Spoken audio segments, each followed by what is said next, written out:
Un encuentro con su palabra, porque secase la hierba, marchitase la flor, mas la palabra de Dios permanece para siempre. Con ustedes, el doctor José Ricardo Arias Quintero.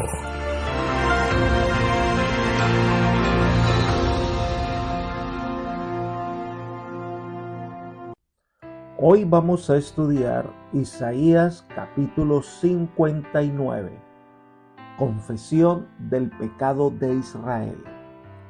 Te invito a orar. Padre nuestro que estás en el cielo, santificado sea tu santo nombre. Te alabamos, Señor, porque siempre nos provees lo necesario para nuestra existencia.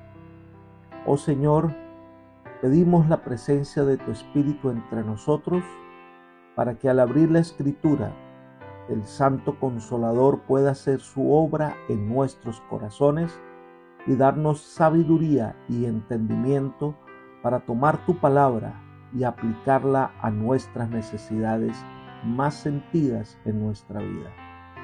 Gracias, Señor, por tus bondades. Estamos en tus manos, pues lo pedimos todo en el nombre de Jesús. Amén. El capítulo 59 de Isaías aborda un tema sobre la razón por la cual Dios retrasa su intervención salvadora. Dios desea obrar en favor de su pueblo, pero son los pecados de Israel los que impiden la intervención divina. Recordemos que la salvación está condicionada a la conducta o decisiones que tome el pueblo de Israel. El Señor no es infiel, ni tampoco ha olvidado sus promesas. Él está dispuesto a derribar muros de separación, pero siempre y cuando el pueblo desee restaurar su relación con el Todopoderoso. La primera sección de este capítulo son los versículos 1 al 8 y describe la corrupción moral que se convierte en un obstáculo para la salvación. Miremos el versículo 1 y 2. He aquí que no se ha cortado la mano de Jehová para salvar, ni se ha endurecido su oído para oír, pero vuestras iniquidades han hecho división entre vosotros y vuestro Dios, y vuestros pecados han hecho que oculte de vosotros su rostro para no oíros. Muchos israelitas atribuían las dificultades que sufrían a la incapacidad de Dios para librarlos. Habían llegado a tener la concepción de que Dios, igual que los dioses paganos, no podían hacer nada. Llegaron a considerar a Dios como una deidad local, cuyo poder era limitado y que al parecer no podían ni siquiera protegerlos de los dioses y de los ejércitos de las naciones circunvecinas. Culpaban a Dios de sus aflicciones. Ahora, el Señor está respondiendo a estas afirmaciones y les dice, no es por culpa de Él, sino de ellos que están pasando por estos momentos de sufrimiento. Dios sigue siendo fuerte, poderoso, superior a cualquier cosa y además está atento al clamor de sus hijos. Puede ayudarlos y lo hará una vez que los impedimentos hayan sido eliminados. Y entonces dice que los pecados de Israel son los que han levantado el muro, son los que han hecho separación. Dios es un Dios santo y este Dios santo no puede tolerar el pecado. No puede salvar a las personas en su pecado. Lo que Israel tiene que hacer es apartarse del pecado. Elena de White comenta, si se aparta del transgresor no es porque no esté dispuesto a perdonarlo, es porque el pecador se niega a valerse de las abundantes bendiciones de la gracia y por tal motivo Dios no puede librarlo del pecado. Libro Profetas y Reyes, página 238. Lo que Dios más desea es salvar a todos los hombres, pero el hombre no quiere abandonar el pecado, el hombre quiere aferrarse a su mal camino, y Dios no puede obrar a menos que el hombre deje el pecado, y la única manera de lograrlo es que Dios obre en el interior de su corazón. Una de las primeras evidencias de estar lejos de Dios es el uso del don del habla para la maldad. Miremos el versículo 3. Porque vuestras manos están sucias de sangre y vuestros dedos de iniquidad, vuestros labios pronuncian mentira y habla maldad vuestra lengua. Aunque los judíos hacían una gran profesión de religiosidad, sus palabras y obras eran de continuo impías. Sus manos no estaban dispuestas para ayudar, sino para acusar y herir a otros.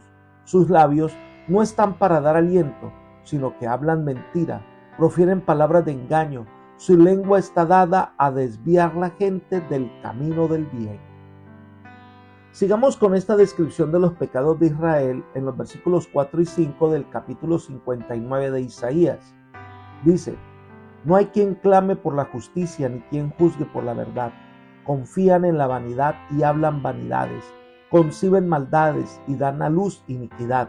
Incuban huevos de áspides y tejen telas de araña. El que coma de sus huevos morirá, y si los rompen saldrán víboras. Hay tres elementos interesantes en esta narración. Número 1, dice que no había justicia. Cada uno no llegaba al tribunal a buscar justicia, sino para obtener aprobación de sus actos injustos y tiránicos. Nadie pleitea honradamente, todos quieren sacar provecho de manera ilegal. Número 2, habla de los huevos de áspid. Es que constantemente están ideando maldades que producirán obras impías. Y en tercer lugar, habla de las telas de araña. Ellos tendrían redes engañosas para seducir a sus prójimos. Así como la tela de araña, que no es mortal, pero está entretejida para atrapar a la presa, la sentencia es clara: el que coma huevos de víbora morirá. Si los apretaren o si los rompen, salen más víboras. La indudable frustración de los planes impíos no evita el mal mismo. Los enemigos de la verdadera justicia todavía podían lograr sus fines. Sigamos estudiando los versículos 6 y 7. Sus telas no servirán para vestir, ni de sus obras serán cubiertos. Sus obras son obras de iniquidad, y obra de rapiña está en sus manos. Sus pies corren al mal, se apresuran para derramar sangre inocente. Sus pensamientos son pensamientos de iniquidad, destrucción y quebrantamiento hay en sus caminos. Aquí hay varios elementos. Número 1, viene hablando de la tela de araña. Esta no puede usarse como vestimenta, y si alguien lo intenta, solo quedará a descubierto su vergüenza y necedad. Quien lo intenta malgasta su tiempo en algo inútil. Esta es la realidad de Israel. Se han vestido con telas de vergüenza. Su capricho les ha hecho invertir tiempo en lo inútil. En segundo lugar, dice: sus pies corren al mal y se apresuran a derramar sangre inocente. El hecho de correr y apresurarse describen el afán y la avidez con que esa gente participa del mal. Su conciencia no está dormida, sino muerta. Están impacientes por hacer el mal siempre, derramando sangre inocente. La Escritura registra lo siguiente en 2 de Reyes, capítulo 21, versículo 16. Dice: derramó Manasés mucha sangre inocente en gran manera. Por eso Dios decretó que el que derramara sangre de hombre, por el hombre su sangre será derramada. Génesis 9:6. Cuando Judá se vio frente a su ruina, sus dirigentes estaban entregados a la avaricia y para derramar sangre inocente y para opresión y para hacer agravio. Una de las condiciones que Dios puso para evitar la destrucción de Jerusalén era que el pueblo no oprimiera al extranjero, ni al huérfano, ni a la viuda, ni derramara sangre inocente.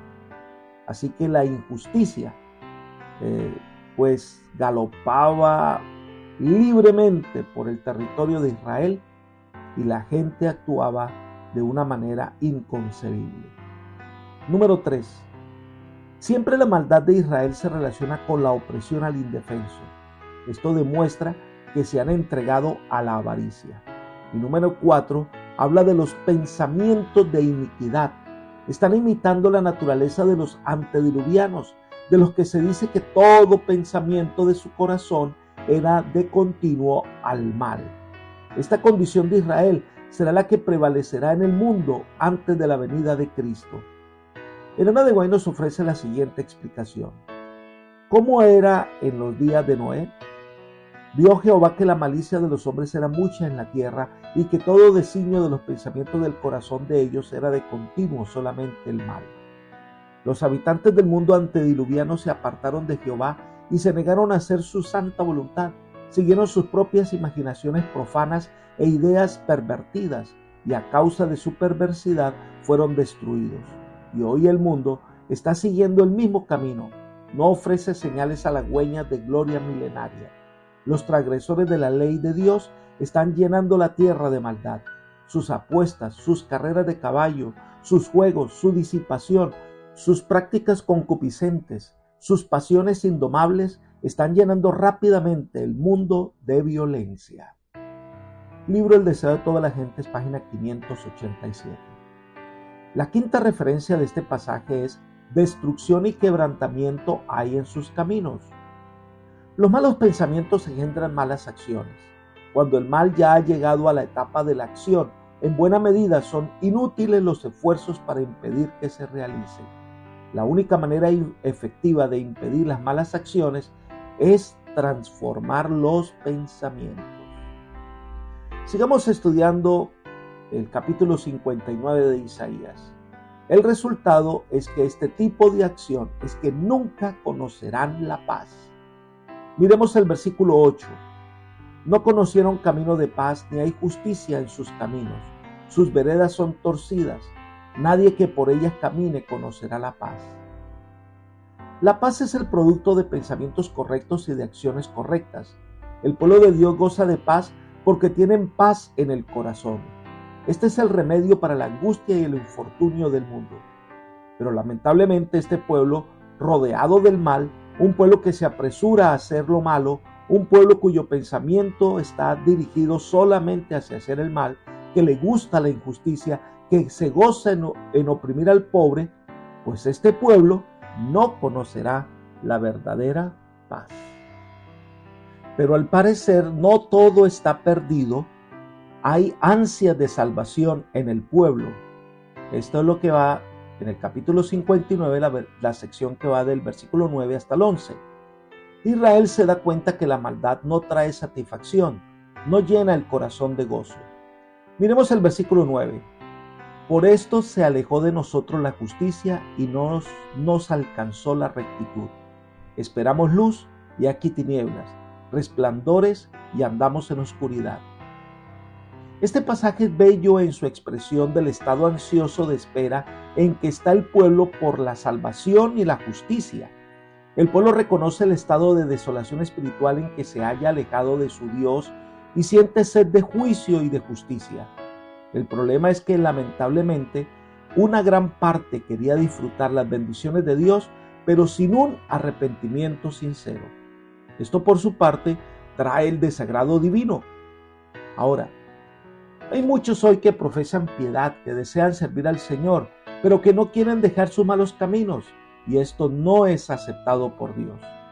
El siguiente comentario nos advierte sobre esta conducta.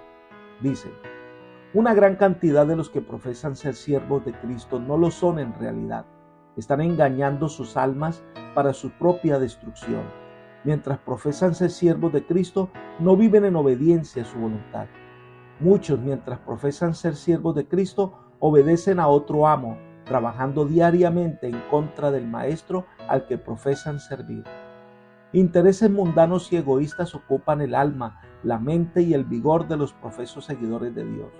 En todos sus intereses y objetivos son siervos de Mamón. No han experimentado la crucifixión al mundo con sus afectos y lujuria. Si una obediencia voluntaria y un verdadero amor caracterizan las vidas del pueblo de Dios, su luz brillará con un brillo santo hacia el mundo. Testimonios para la Iglesia, tomo 2, página 394. Sigamos estudiando el versículo 10.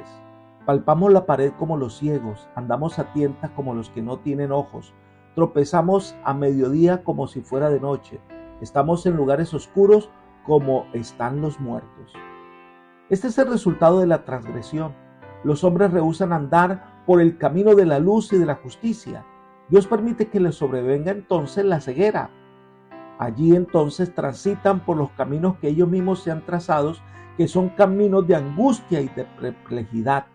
Los hombres tratan vanamente de buscar una vía de escape, pero no pueden encontrarle porque están ciegos, porque no encuentran el camino, porque la noche está oscura. Versículo 11. Todos nosotros gruñimos como osos, gemimos lastimeramente como palomas, esperamos justicia, mas no la hay, salvación, pero se alejó de nosotros. Es la descripción perfecta de los hombres que procuran sin éxito escapar de su condición depravada por medio de su propia fuerza. Terminan frustrados por su incapacidad para alcanzar la salvación. Entonces llegamos a los versículos 12 al 15, donde se habla de la confesión de los pecados del pueblo. Miremos los versículos 12 y 13. Porque nuestras rebeliones se han multiplicado delante de ti y nuestros pecados han atestiguado contra nosotros. Porque con nosotros están nuestras iniquidades y conocemos bien nuestros pecados. El rebelarse y negar a Jehová, el volverse la espalda a nuestro Dios, el hablar calumnia y rebelión, y el concebir y proferir de corazón palabras de mentira. En nombre del pueblo de Judá, Isaías reconoce francamente sus transgresiones. Los judíos ya no intentan justificarse, han comenzado a recibir la paga del pecado. El hecho es que su pecado los había apartado de Dios, los había alejado de los ideales de Dios para su pueblo. Entonces, por medio del profeta Isaías, se estaba dando el primer paso de regreso a Jehová. Pero no debían quedarse allí, debían avanzar hasta la total restauración y evitar de esta manera una destrucción mayor. Recuerden que la iniquidad elimina la rectitud. Estas condiciones del pueblo de Israel serán las mismas condiciones de pecado, de rebeldía que tenían cuando Jesús estuvo entre ellos y prevalecerán en su segunda venida. Elena de White enfatiza: el profeta Isaías describe adecuadamente las condiciones del mundo en el tiempo de Cristo. Dice que la gente prevaricaría y mentiría contra Jehová y que se apartaría de en pos de nuestro Dios. La condición del mundo antes de la primera venida de Cristo es un cuadro de la condición del mundo precisamente antes de su segunda venida. Existirá la misma iniquidad. Satanás manifiesta el mismo poder engañoso en la mente de los hombres. Pone en acción sus instrumentos preparados y los emplea con intensa actividad. Dispone su ejército de instrumentos humanos para que participen en el último gran conflicto contra el príncipe de la vida para derribar la ley de Dios, que es el fundamento de su trono. Satanás hará milagros para afirmar a los hombres en la creencia de que Él es el que pretende ser, el príncipe de este mundo, y que la victoria es suya.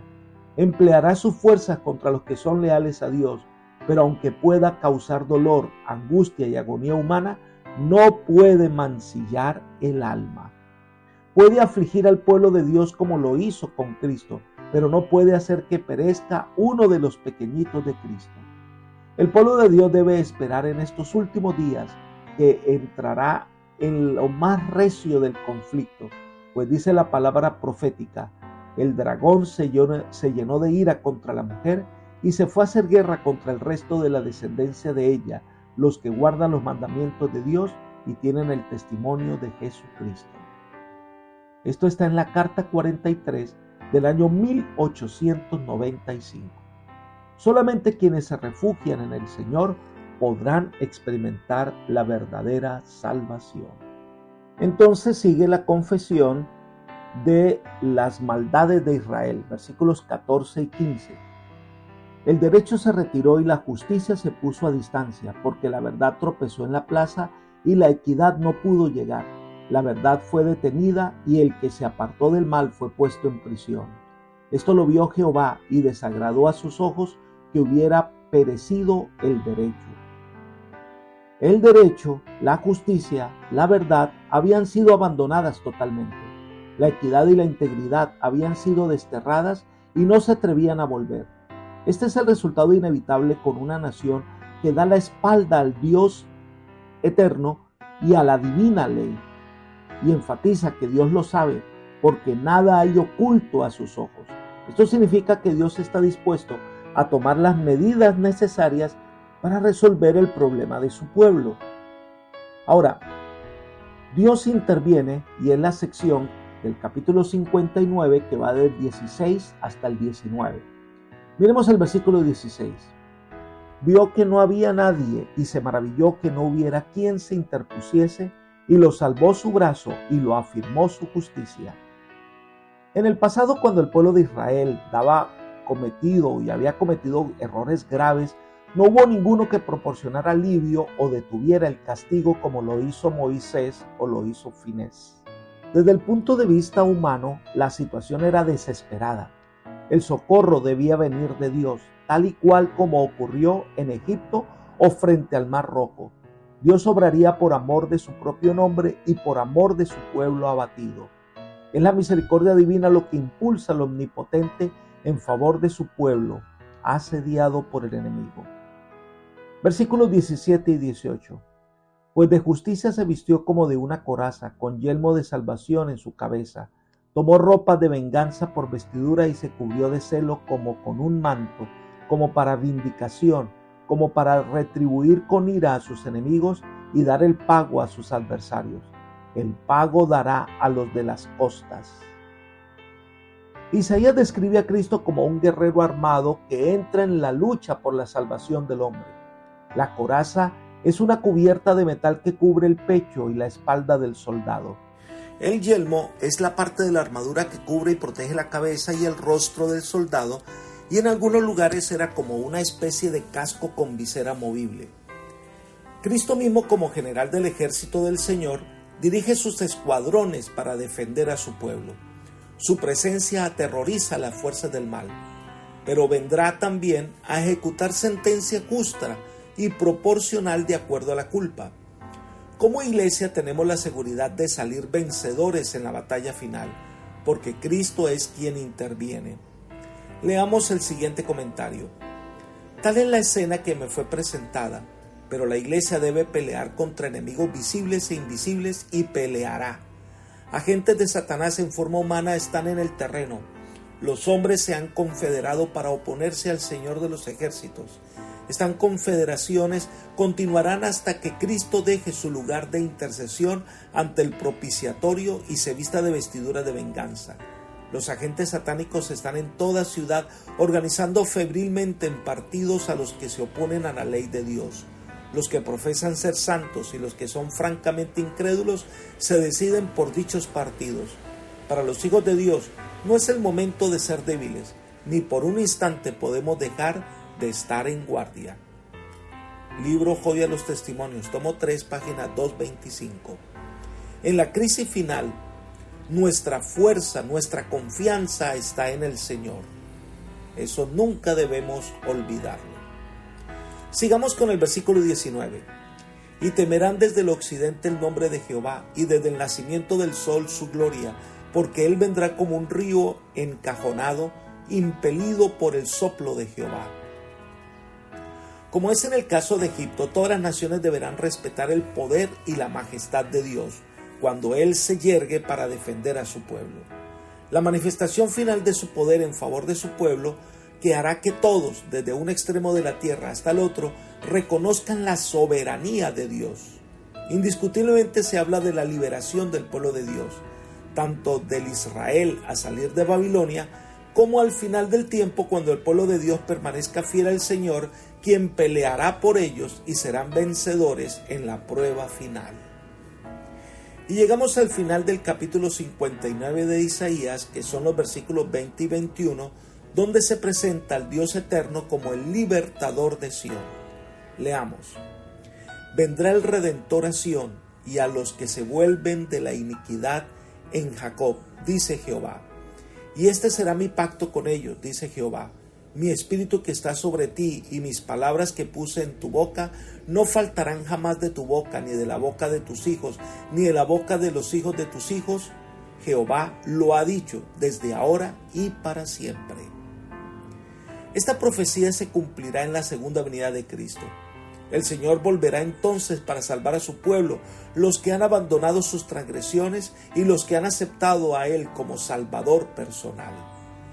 Entonces el Señor hace un pacto con ellos, un pacto nuevo, que consiste en que sus palabras y sus enseñanzas serán objeto de atención permanente por parte de su pueblo. Ellos tendrán escrita en su corazón los mandatos divinos, tendrán un espíritu nuevo, su vida cambiará completamente, Su adoración brotará de un corazón agradecido con Dios. Este cuadro es un cuadro de victoria para los hijos de Dios. Apreciado amigo y hermano, Dios te llama para que reconozcas tu impotencia de tratar de salvarte por ti mismo o de tratar de resolver tus problemas a través de tus medios. Hoy el Señor te pide que reconozca tus faltas y tu pecado y te entregues al Señor de corazón, porque el Señor entonces vendrá, restaurará y sanará tus heridas. Que el Señor en su bondad te bendiga y te guíe siempre, es mi oración por ti. Amén.